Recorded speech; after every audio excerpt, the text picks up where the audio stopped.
Welcome, college basketball fans, to the Full Court Press Podcast with LT and Sammy D. This is the podcast that brings you legendary stories from college basketball's golden era and dives in deep with a current analysis of today's game. Get ready for the most energetic and entertaining college basketball podcast around. Let's get it.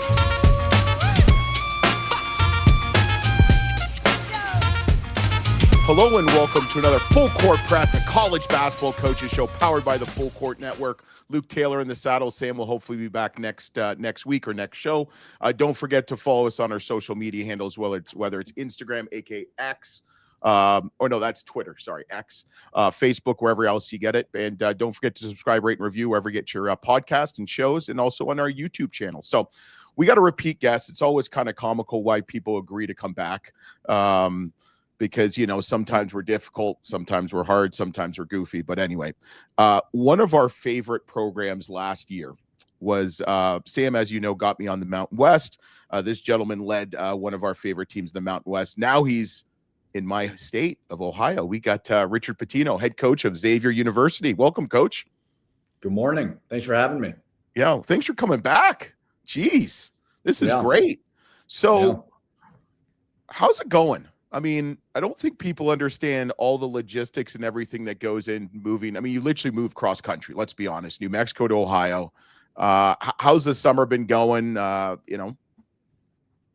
I mean, it's good. I mean, I think kind of to your point, and not to, whine and complain, but people sometimes forget, like, we do have families and all those things. I mean, we certainly live and breathe basketball, but you want to make sure your family is good and settled and in the right schools, and the kids have friends, because we had 4 really good years in Albuquerque, and we really liked our life. Like we didn't. You were content. I mean, we've talked about this. Very much so. Yeah, I've seen it quite a bit this last year. I mean, you guys were content. Your family was content. You're at a really good spot with the program. Yeah, I mean, I think I've had a unique coaching career, and I still think people kind of are like, is he a good coach? Is he a bad coach? We don't really know. And I think Minnesota is a hard job. Doesn't mean that I was not, like, there wasn't things I couldn't have done a better job at, but, I take New Mexico. I'm not from there. I don't know anything about it really. And we're winning like 75 games in 3 years. We cut the nets down back-to-back years. We had it really rolling.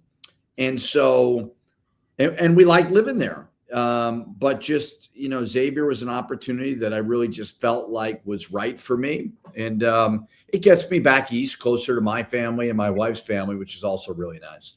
Yeah. Yeah. What did you know about Xavier? Honestly, that everybody is one here. I mean, if you really think about the last. No pressure, Coach. No pressure. I mean, now I would also say the landscape the last 4 to 5 years it's a new job, but you look at the amount of coaches that have done great things here: Skip Prosser, Thad Matta, Sean Miller, Chris Mack, Travis Steele, even though never went to the tournament, he was really, really close. So it wasn't like it was far off by any means. And then when Travis was let go, Sean comes in and they go to a Sweet 16 with a lot of the team that Travis had recruited. So like, I want, if I was going to leave New Mexico, it was going to have to be at a place that's had success with multiple coaches. I know the Big East obviously very, very well. I felt like you kept hearing about the new world, and I really felt like if you can get a good Big East job, and those are really, really hard to come by because of the new rev sharing stuff. So we had to start over. I mean, it's a bit of a blank canvas, obviously, whenever you take a new job. But you can just feel they need basketball to be good. There's no athletic department meetings where the AD sits there and tells you all the resources got to go to football. And it's not like I hate football, but I was kind of nice. It's kind of nice, Coach. It's kind of nice. Yeah, I mean, I was just worried about the way the landscape was shifting. And I just felt like, man, if you can get a really good Big East job, you got to jump at it. Yeah. And I know we've talked about this both on air and off air, did any of the kind of movement of the Mountain West and Pac 75, Pac 2, whatever they're called, have any influence on your kind of decision to leave when you did? Yeah, I don't know if I would have left New Mexico if the Pac-12 didn't break up the Mountain West, or whatever you want to call it. I love the Mountain West. I want to say in the years that I was there, I believe it was like four teams, then it was 5 or 6 teams, then 4 teams. So we were getting multi-bids. I think you never want to be in a league where it could be a one-bid league, because just a loss could crush your season. So, yeah, I mean, that was probably when that happened and New Mexico was left behind. I was frustrated because nobody's fault really, but I just felt like New Mexico is a really good basketball job and it should be in a really good conference. And what I liked about the Mountain West was the conference made sense, a lot like the Big East. Like all the situations were pretty similar. The travel wasn't ridiculous. You weren't going all over the country. Really cool, unique towns besides San Diego is a bigger city, but, in San Jose, I guess. But no, I mean, that was the conference realignment thing. It just worried me. It doesn't mean that I don't think New Mexico can't figure it out. Right. I always believed in the pecking order of that league, San Diego State was one. And I really believe New Mexico, whoever the coach was the second best job in the league. And now all of a sudden you're not going to San Diego State anymore. You're going to Hawaii and you're going to, UTEP and UC Davis. And it's not like they can't figure it out. I really believe New Mexico will be able to. I just felt like it was becoming a much different job than what I signed up for. Yeah. You should ask Coach Hurley about Hawaii.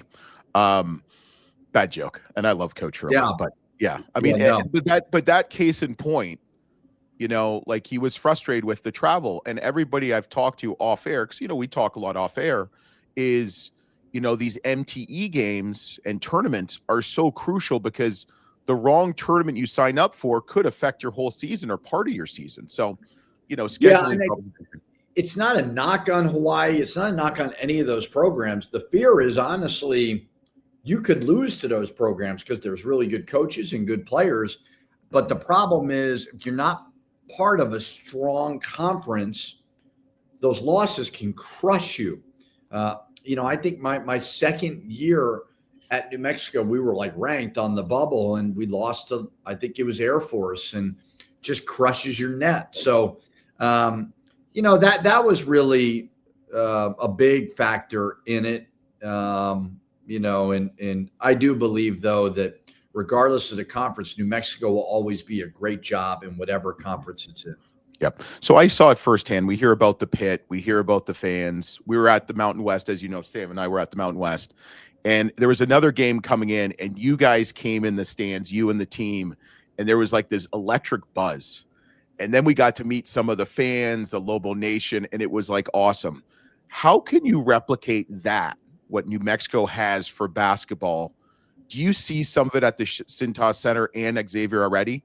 And I mean, how are you going to try to build the energy that you just came from?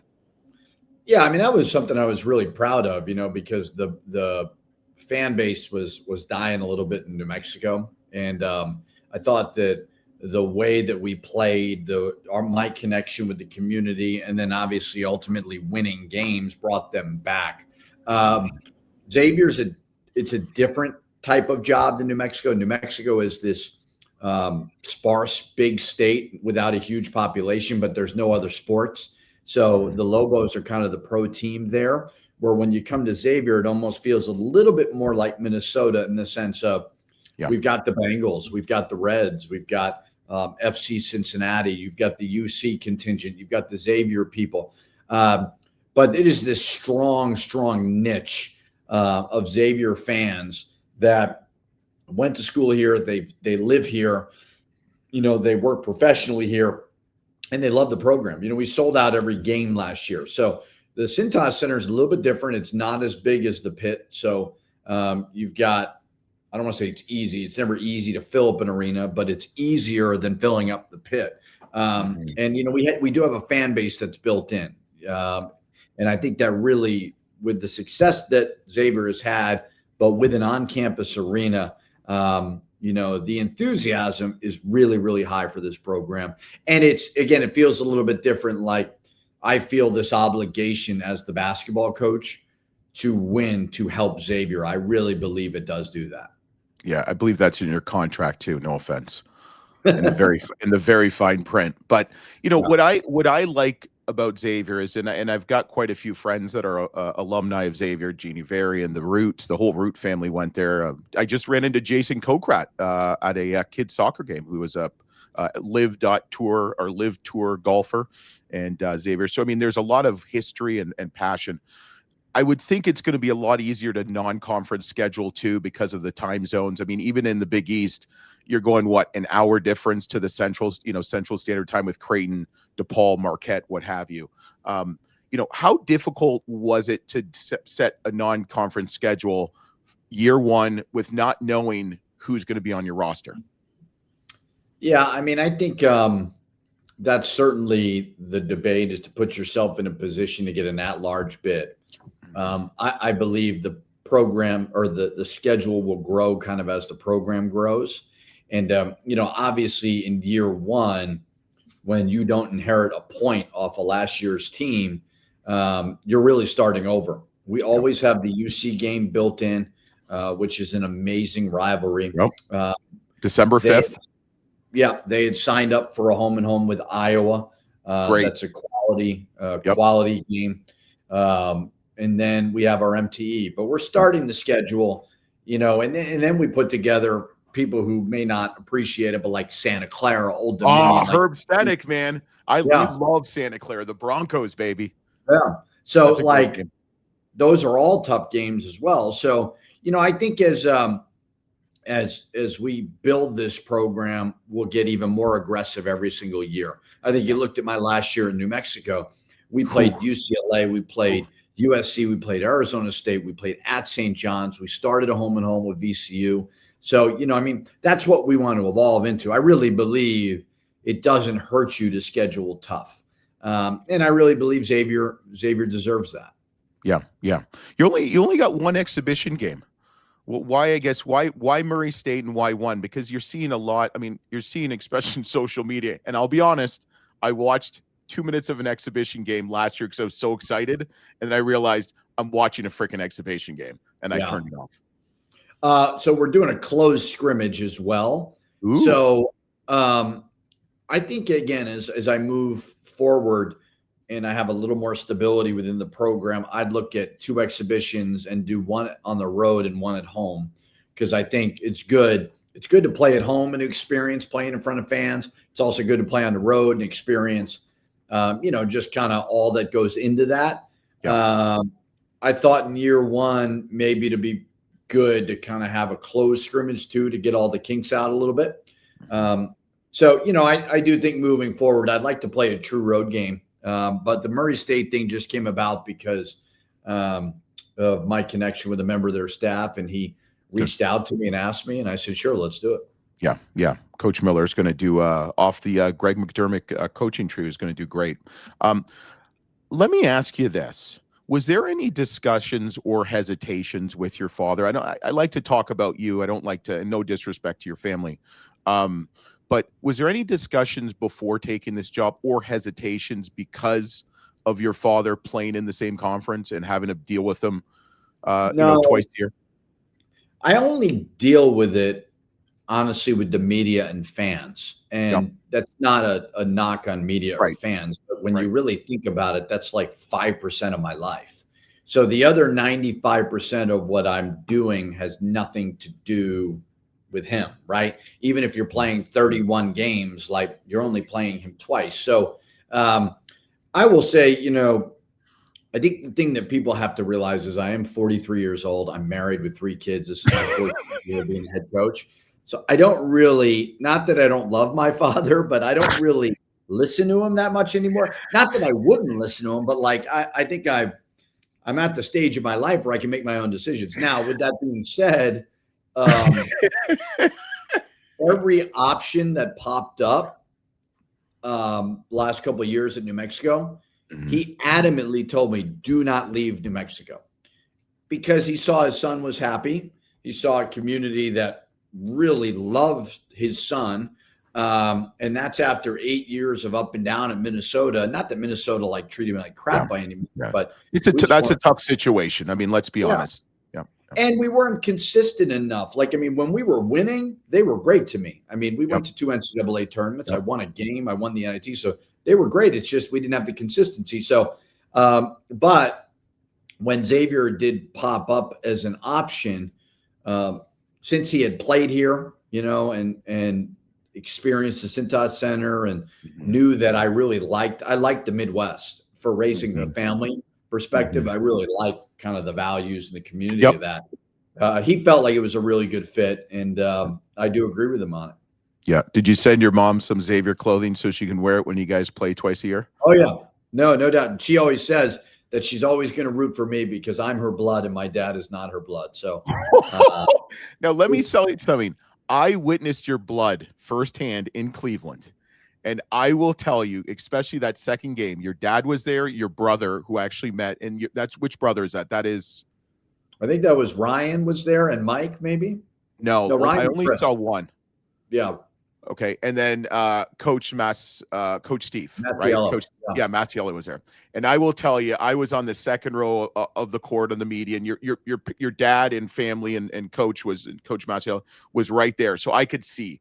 And I was watching them more than watching the game because, man, Coach Masiello and even your dad were working the officials. It was like, dude, are you on the bench or are you on the fan? I mean, it was like awesome. I mean, it was great, but just see the kind of the passion that your family has for you.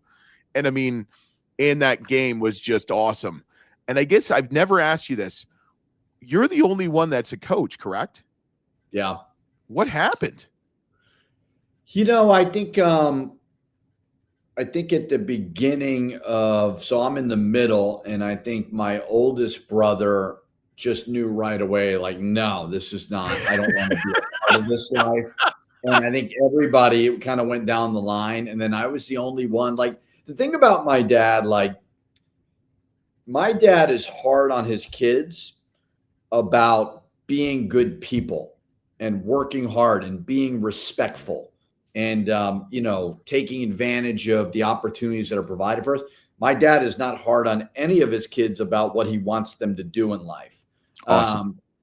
And so I was never told I had to be a coach. Now I was around it so much, it was one of those, like, growing up in Lexington, Kentucky, where you were done with school, you would walk to Memorial Coliseum. And then you would just watch practice, do your homework. You'd be shooting on the side and, jumping after a ball to make sure it doesn't bounce when he's talking, because he'd yell at you. Like, I always laugh, like, when my dad comes to a game and, media is always like, oh my God, your dad came to a game. And I'm always like, hey, hold off on the Father of the Year trophy, because I've been to like 5,000 of his games growing up and nobody ever celebrated me when I was at those games.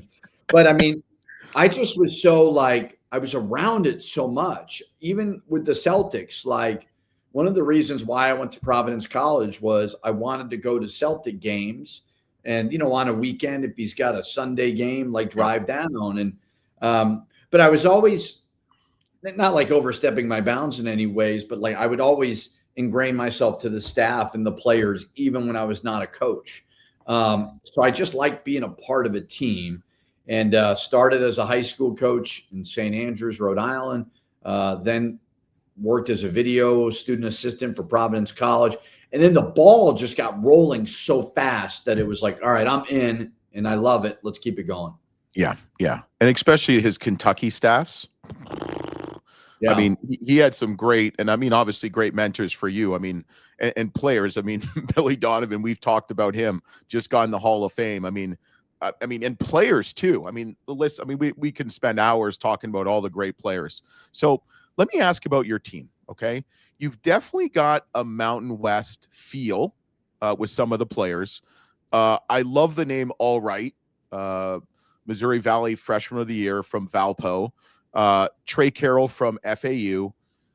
Kind of talk about a kid from North Dakota, kid from Belmont. You got someone from New Mexico. I know people were a little bit annoyed you didn't get Donovan Dent, but here nor there, a little bit different nowadays. Couldn't afford him. Well, I told him when he told me what he was being offered, I said, well, I could sign you to that, but you'd only have like 1 or 2 teammates. So we probably have to forfeit every game because we can't afford that. Isn't it crazy though? I mean, listen, and I think people are starting to understand, you got to contribute to the program. And you got to contribute to the program if you want to be competitive, especially in the Big East. Like $1 or $2 million, $3 million, $4 million. It's pro sports in college. Yeah. I think not to blame the media because I don't think it's their fault. But wait, are you blaming me partly? Because I felt like I want to know what percent of I'm in your life, because you said 5% of fans and media. Do I have a special, like maybe 0.1%? Absolutely. No, I think until we start covering the sport differently, everybody's going to look at it like it's the same as it was. Like we talk about recruiting classes. This is not recruiting.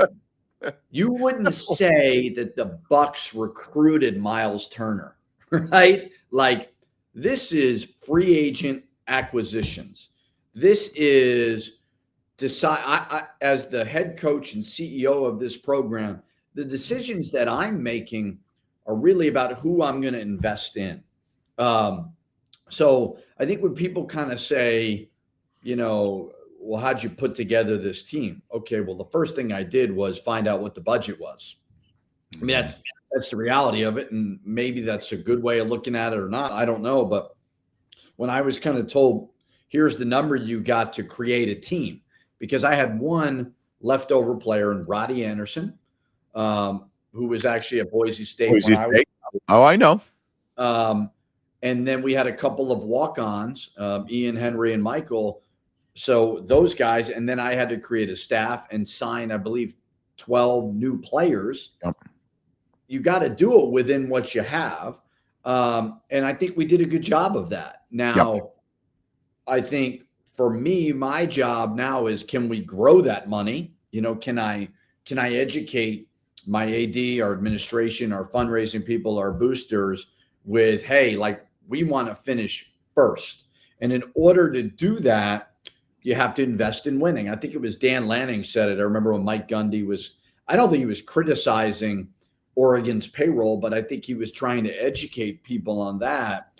And I just know, like, when I walk out of the locker room and I'm playing UConn and I'm playing St. John's and I'm playing Villanova and Creighton, our fans are going to want us to win.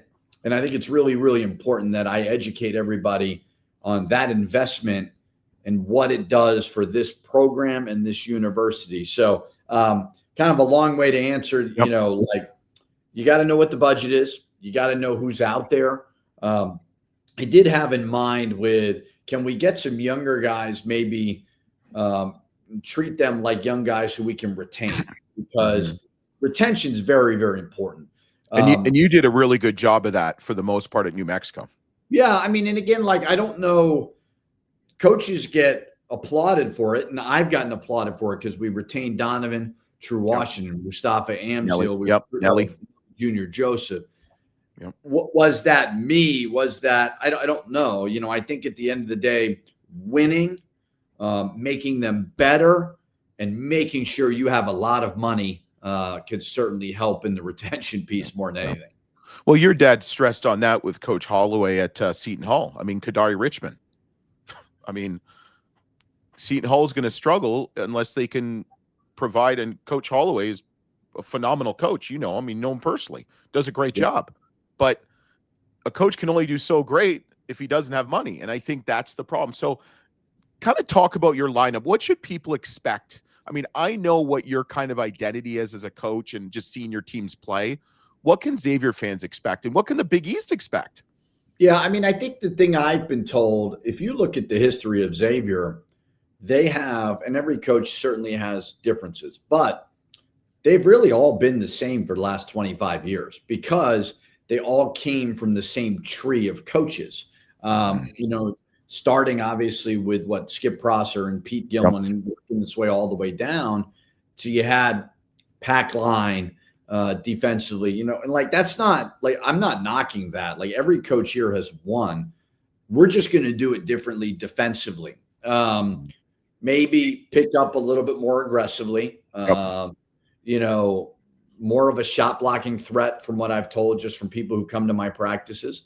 I think offensively, I mean, me and Sean Miller have actually become pretty close because of our love of kind of what Gonzaga did out west. And I think Sean saw it when he was living in Tucson, and I saw it at New Mexico. And we would always, Sean's team 3 years ago, his first year here was a Sweet 16 team and a team that ran this flow offense, and they ran it to perfection. So, I think the commitment that I had when I took New Mexico to play fast, I do think it contributed to a lot of our success. Certainly we're going to try to do that moving forward. Yeah. All right. So we're going to do an altered shot clock just because you've already been on it. And I'm not going to ask you your spirit animal because you said you don't like animals or you don't like dogs, but here nor there.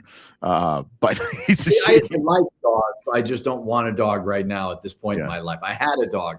I'm enjoying not having a dog. Let's put it like that. You know who absolutely detests dogs and is deathly afraid of them is Phil Martelli Sr. Wow. Yeah. He's told us. No, I love dogs. And it's almost like I love my kids. Like once they get out of the house, I don't know if I'm going to have any more kids. I'm going to enjoy that part of my life. And the same thing might fill up with dogs. Maybe I should ask your wife her opinion before you state your coach. No doubt. All right. So one word to describe the Big East. Toughness. Yep. Toughest venue to play in the Big East, just from your experiences and your dad's maybe opinion too. Probably Providence College has probably got, I played there when I was a head coach in Minnesota, and obviously I went to school there. Yeah. They've got the most passionate, well lubricated fan base. I would probably say they sell those tall boys, those Budweisers, and my fellow Providence College alum, they seem to enjoy the games. In a big way. Yeah, sometimes a little bit too much. No offense, but no, they are passionate, and they got great passion, and I mean that's what you want. You want fan bases that are really, really invested, and Providence certainly has that. I'll ask you that after you play them. They might eat. I mean, they might eat their own young. No offense.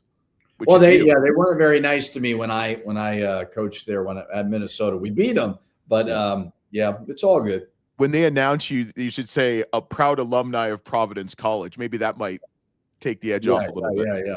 All right. Go-to order for Skyline Chili.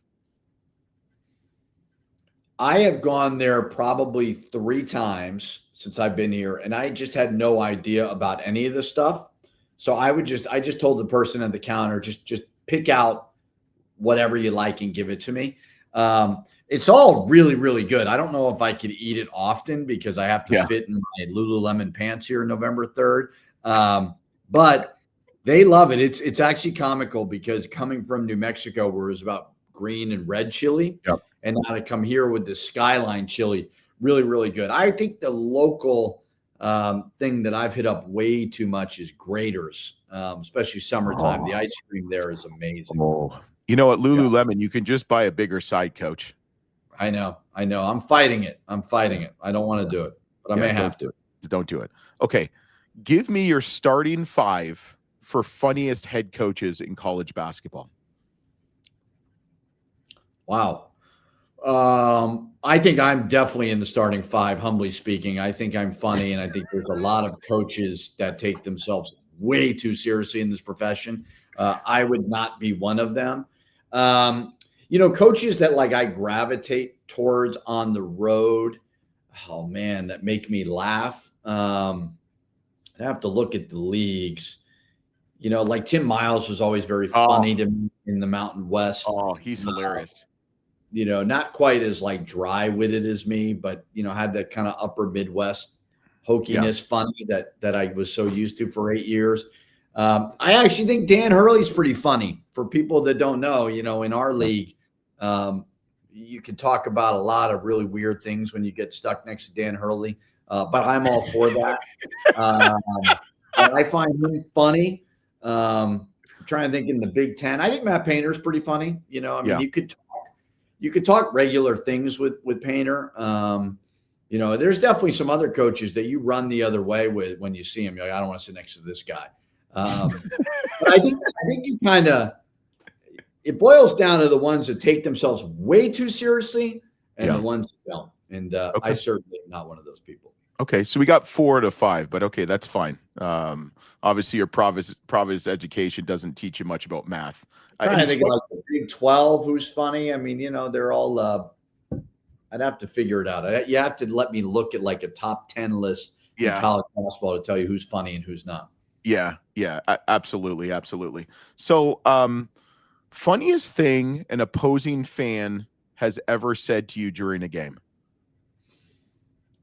It's hard. Like there's so many unoriginal things that are said that aren't funny. Not that like I'm offended. I'm so used to like people saying crazy, stupid things, but like, I mean, have some creativity. I think like when I played at St. John's last year and the St. John's fans started chanting, "Who's your daddy?" I thought that was funny. Like, I didn't want to laugh because we were losing, but that was funny. Like, and it reminded me of the old Yankee Red Sox series where the Yankees were chanting, "Who's your daddy?" to Pedro Martinez. Like, that thing's funny. But, I honestly, when I get in the arena and I'm on the sidelines, like I remember I went to a Yankee game when I was like a kid, and I remember Derek Jeter, people were like yelling at him in the stands, and he was just looking like they didn't even exist. And I try hard when I leave the locker room to kind of do the same thing. Yeah, especially when you do the Morgan Wallen walkout in the Cintas Center. I know you're going to. I know your wife's going to get excited for that. You saw firsthand. She likes Morgan Wallen way too much. So I know. That was pretty cool. I was kind of surprised he brought out Kid Rock, but I mean that was cool. I mean, but then the next day, I think it was Myles Garrett. So I always argue with my wife because she loves Morgan Wallen that, like, if you're playing Cleveland, you should not have a Detroit person come out, right? I mean, it should always be a local person. And obviously, the night we were there, it was Kid Rock. But the next one made more sense. But I think it was on a football Sunday too. Yeah, makes sense. All right, Coach, last question for Sam, and then we'll let you go. This is the Sam question. I guess what can people expect in year one? Realistic expectations. I mean, like, I understand you are judged by wins and losses. I mean, I am a coach who's gotten hired, I've gotten fired, so I have seen it all. So, like, I understand exactly what this thing is. So I don't know, I want to compete for, like, I want to win the Big East. I want to go to the NCAA tournament. Like, I also look at everybody's journey and realize it does take some time. I do believe retention is a big part for everybody. And we retain nobody besides Ronnie Anderson. So that could take some time as well. But there's either winning or there's misery, And so for me, I want to win. And I don't want to wait to do it. Although I know realistically, like, it's going to take some time. But I don't look big picture. I want to operate like a championship program, assuming the championships will come. But I also know it's going to take some time for sure. Yeah. It's going to be exciting brand of basketball. And I don't know if you see this in the back. I got to tell you a funny story, okay? Oh, yeah. See that? Look at that. So right. I got this. I don't know where I got this, but one of our first episodes was with Travis Steele. And I think in halfway through it, I don't think he saw it. I took it down because he is the only coach I've ever met or know that got fired after winning a game. So you might want to be careful if you win too much at Xavier. Yeah, I know. It is funny. He lives near me. His kids go to the same school as my kids do. So he's a good guy. And he was great dude. So close in his 4 years. But, I mean, it's like I said, I mean, either you make the tournament or you don't. That's kind of the expectations for everybody. And we understand that. Yeah, I tell my kids close is second place, but you're going to stick on for one more second. Thanks you so much for Coach Richard Pitino of coming back. I'm going to get down to Cincinnati at some point, whether I come to a game or a practice, cheer you on, because I think it's going to be really exciting. Big East is one of my favorite conferences, as you know, near and dear, grew up with it. But don't forget to subscribe, rate, and review on all our Full Court Network handles. We'll be back next week on the Full Court Press College Basketball Coaches Show.